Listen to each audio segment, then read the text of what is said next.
Se ressuscitastes com Cristo, esforçai-vos por alcançar as coisas do alto. A ressurreição nos ensina que assim como Jesus Cristo morreu e ressuscitou ao terceiro dia, também o cristão que morre em Cristo ressuscitará para uma vida nova. E o que é essa vida nova que nos é oferecida a partir da paixão, morte e ressurreição do Senhor? Ontem, na vigília pascal, batizamos 12 irmãos e em torno de 1.000 outros irmãos renovaram suas promessas batismais. Pois existe um vínculo estreito entre a Páscoa e o batismo. Como diz o catecismo, foi na sua Páscoa que Cristo abriu a todos os homens as fontes do batismo. E ponderamos ontem na homilia sobre a filiação divina.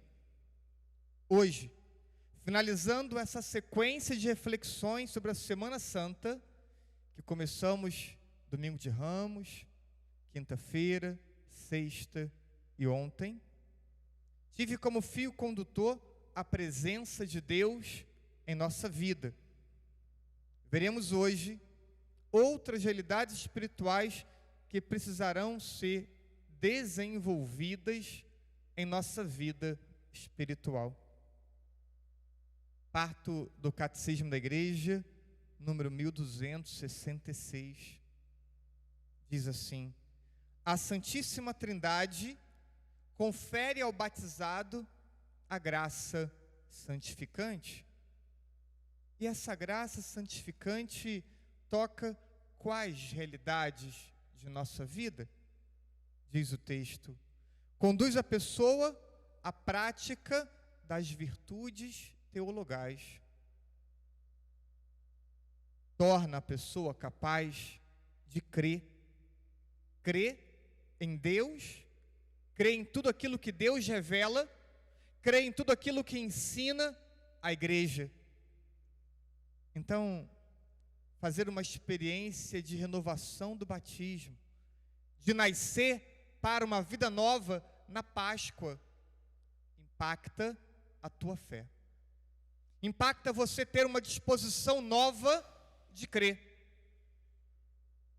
Quantos e quantos católicos selecionam aspectos da doutrina para crer, achando ter o direito de não acreditar ou não de prestar assentimento a outras verdades da fé revelada por ser difíceis de serem praticadas?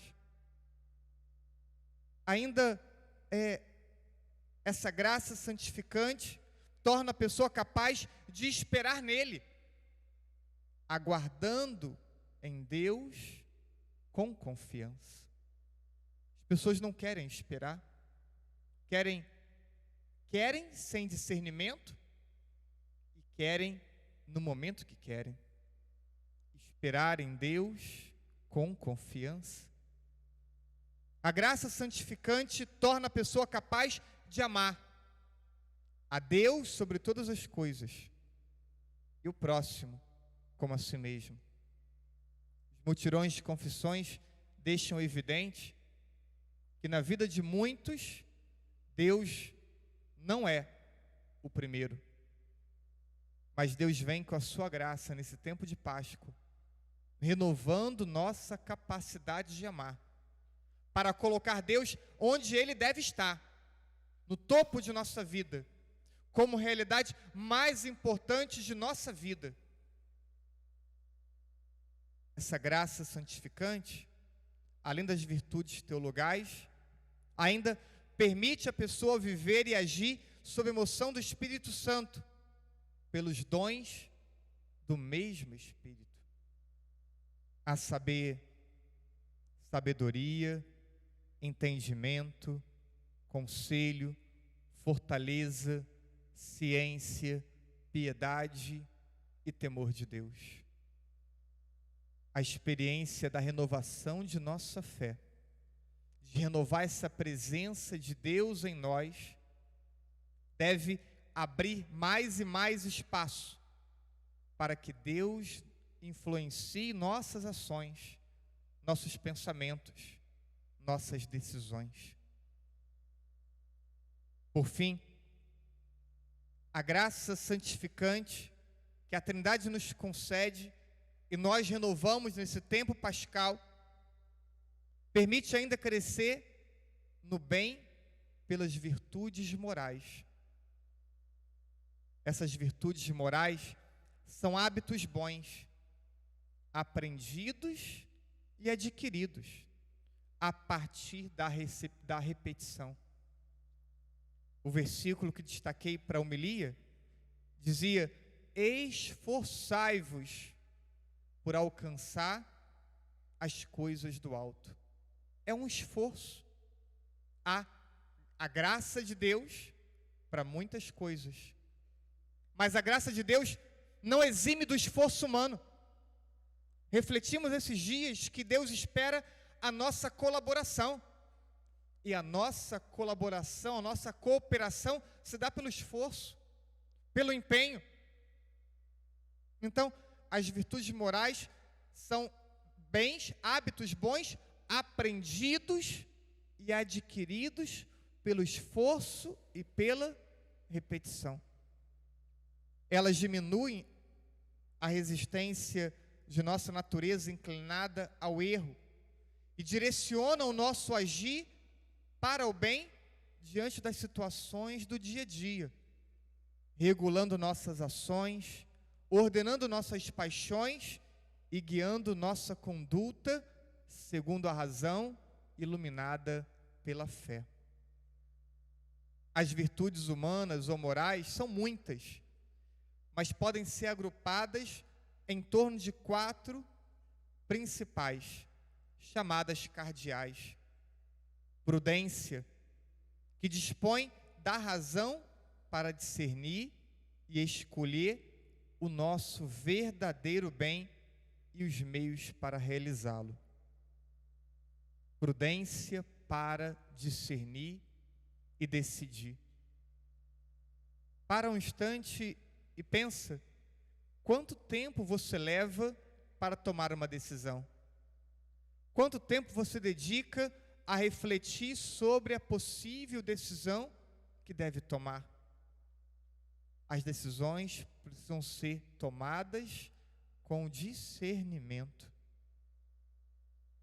Justiça é a vontade de dar a Deus e ao próximo o que lhes é devido.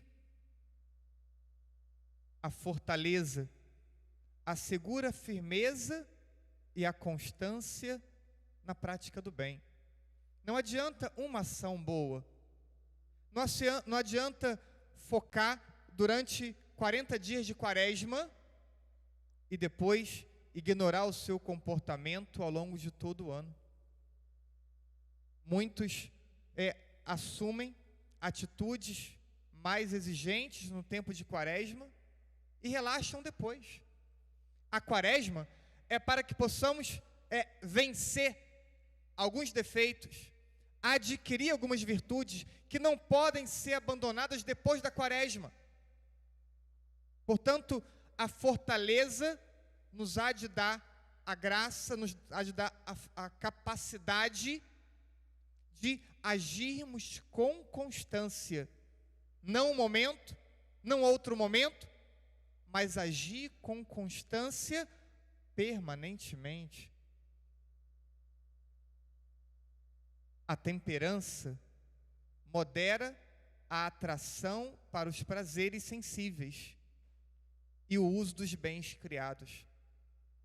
Há pessoas fracas que não conseguem ter resistência, que sentem o desejo e parecem não conseguir controlar o desejo que têm. É preciso ter a temperança para moderar as nossas paixões. Há quem diga que a crise de nosso tempo não é só uma crise de fé, mas é uma crise de virtude. É uma crise na capacidade de agir bem. E possamos ter atenção sobre o nosso comportamento. Porque um homem ou mulher discípulo de Cristo, que renova a sua fé na Páscoa, é chamado a agir bem sempre. Olhavam para Jesus e diziam: fez bem ou faz bem todas as coisas. Desse modo, conclui o número do Catecismo da Igreja: todo organismo da vida sobrenatural do cristão tem a sua raiz no santo batismo, que nos concede a filiação divina, que nos concede uma estrutura espiritual para agirmos segundo a vontade de Deus e manifestarmos a presença de Deus às pessoas. O batismo ainda faz das pessoas membros do corpo de Cristo, membros da igreja, e constitui um só povo dos batizados. Por isso, no convite à oração do ofertório, fiz ontem e hoje, aqui se reporta a uma família. Todos nós como uma grande família, a família de Deus, a família de Cristo. E como a pessoa não mais se pertence, é chamada a submeter-se aos outros, a servi-los na comunhão da igreja e a ser obedientes e dócil aos pastores da igreja e a considerá-los com respeito e afeição. Número 1269. Essa vida nova precisa te levar ao serviço. Não é novidade para vocês quanto eu insisto que a vida precisa ser partilhada. Não guarde a vida para si. Não fique apenas no banco da igreja sendo servido.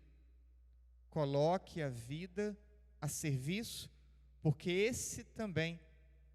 essa também é uma consequência do seu batismo, uma consequência pascal, poderíamos dizer, bem como o cuidado de permitir ser formados pelos pastores da igreja. Tudo isso é recebido com batismo, é renovado em cada Páscoa, para que a vida ela seja renovada. Viva com consciência sua fé, com o coração voltado para a realidade do céu, onde está Cristo, e onde, pelo amor, esperamos um dia também estarmos com Ele. Assim seja. Amém.